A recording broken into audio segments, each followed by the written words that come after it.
Hi guys, and thanks for watching our weather update on June 14th, 2023. So as usual, we're going to go through the latest conditions about thunderstorms using wind.com and met.ie, and we'll go through the 5-day sort of short range detailed forecast using the UKV charts, and then in the end we'll use the charts from weather looking at the weather for next 2 weeks or so. So starting off with the satellite on windy, we see this big storm that blossomed earlier. You can see it blossom. It just really blossomed, and we've been seeing quite a lot of lightning, especially in counties Clare and Galway and Limerick and so on. If I pause that, we can bring it towards the time of recording, and we put the radar on. Now, as I said, this map can detect. Yeah, you saw it there.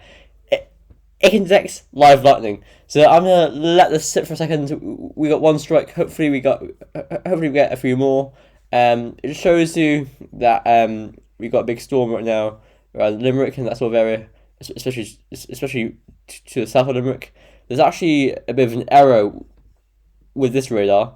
There's some sort of replacement being carried out, and there are a couple of showers in the northwest, possibly thundery, and that's the story right now.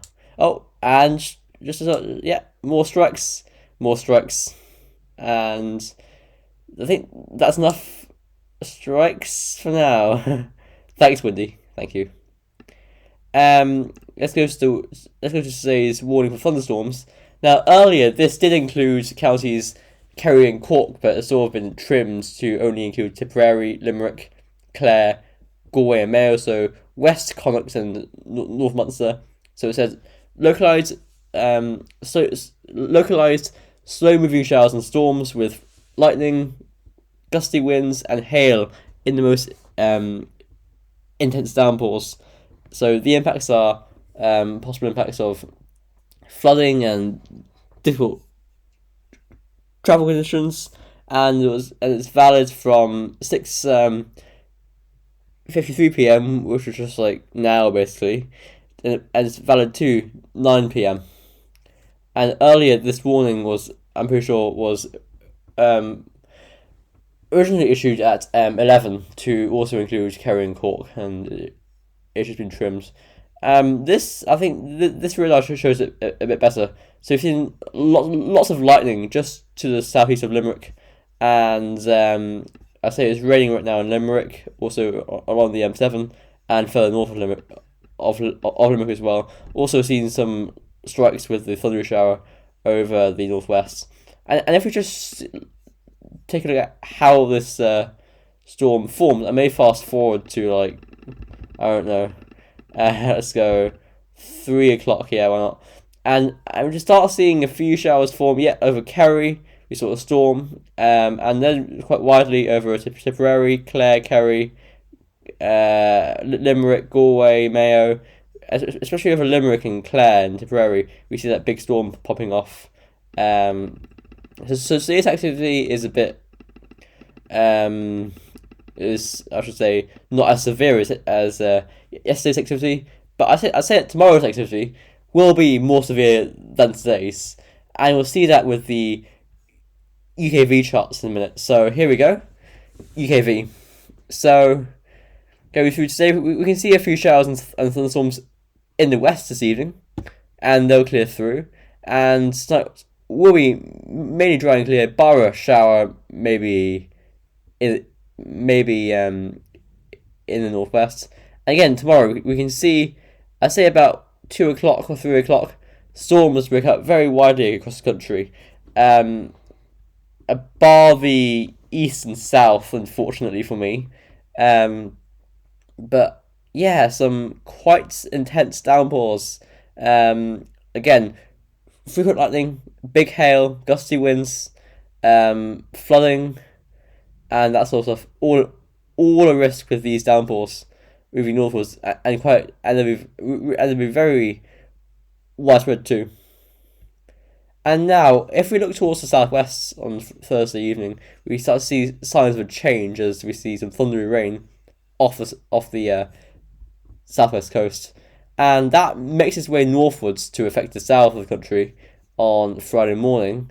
That pushes northwards towards Ulster and sort of breaks up, and more thunderstorms form. They blossom up quite widely on Friday afternoon, and again, same impacts as Thursday storms and Wednesday storms. Now, here's a bit of hope for me in the thunderstorm category. We start seeing some storms forming over the Irish Sea and the Celtic Sea on Friday night, and they push northwards through Saturday. And also at the same time, storms blossom elsewhere, especially there in the southwest. So again, same impacts. Into Sunday, again, storms really do explode in response to the moisture, the humidity, same thing, and the sun, and the warm sunshine, and the low pressure. So it's just really a perfect combination. You've got the recipe, all the ingredients. Now it's just time to mix it all together. And into Monday, a bit, I'd say, turned down, a bit more mediocre with the storms, but still they do blossom on Monday.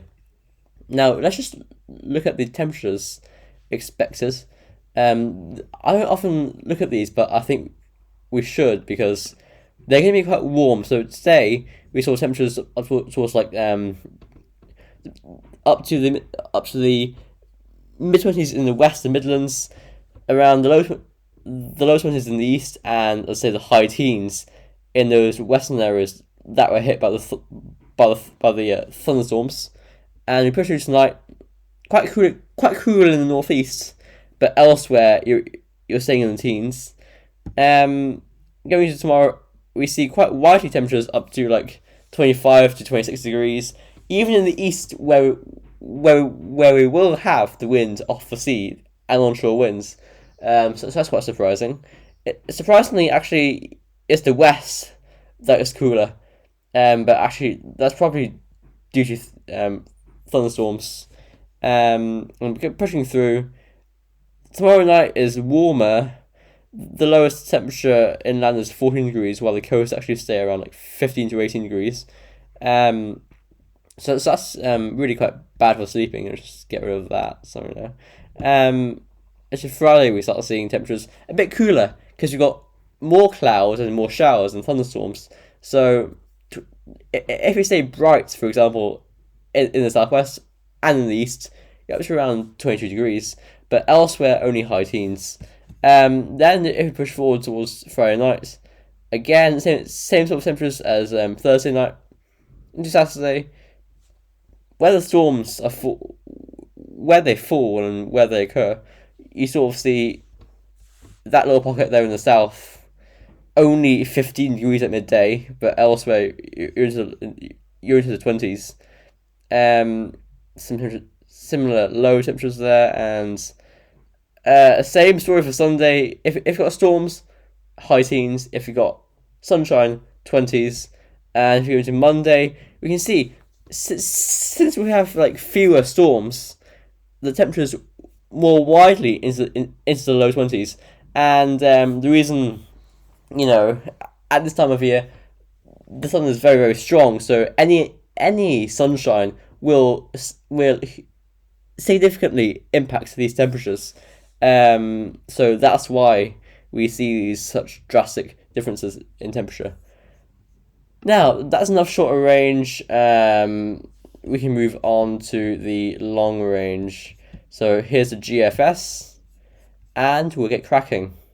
So, you can see we're pulling in that easterly flow today, tomorrow. The high pressure sort of becomes more flimsy into Friday, and it slips towards Scandinavia. We pull up a southeasterly wind because as an area of low pressure pushes in against it from the Atlantic.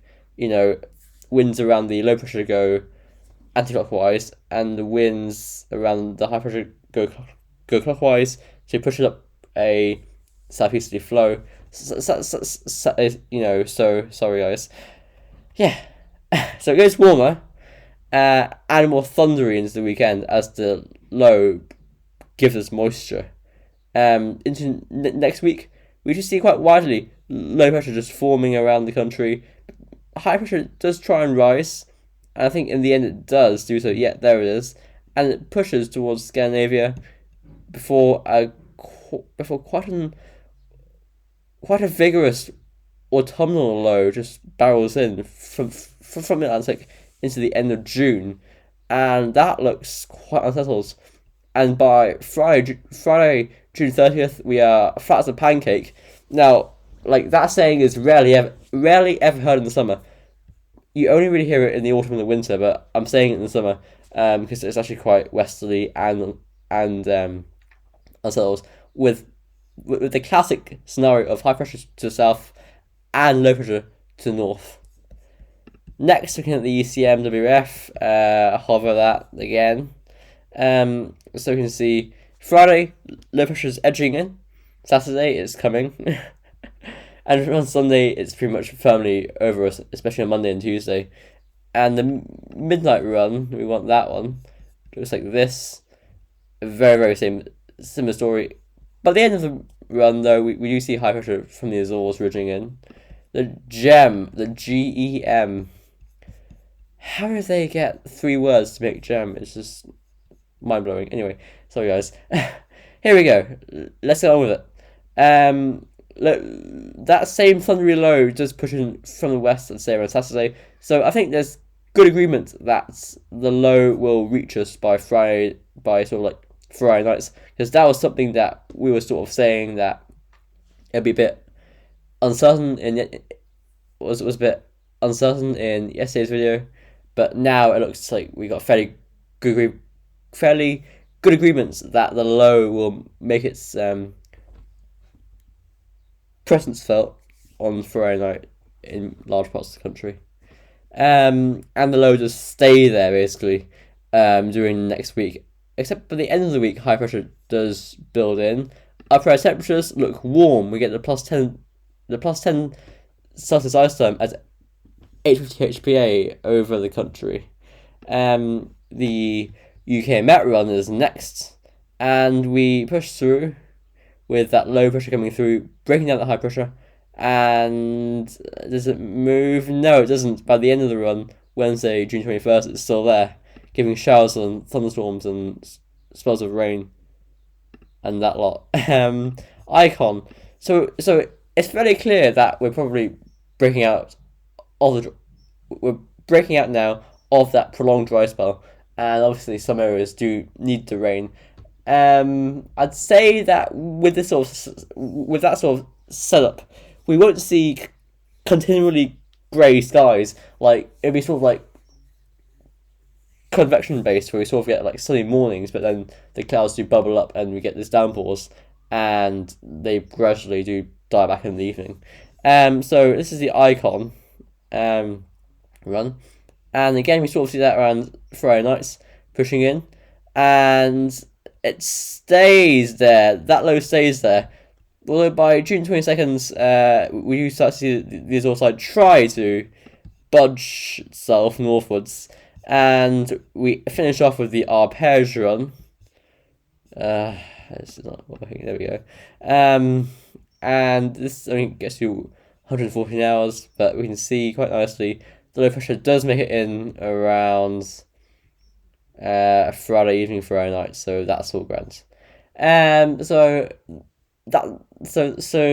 that's it for this video. So it's quite clear that we're going into a thundery interval this weekend and into next week. And I say that because for me that's true anyway, because I haven't had any storms this week, although I know that many people in the West and Midlands have. So if you do get storms, please do put them in the comments below. And I think that's mainly it for this video. So thanks for watching. Stay safe in the storms, but enjoy them if you want them. And bye for now. I'll see you guys tomorrow.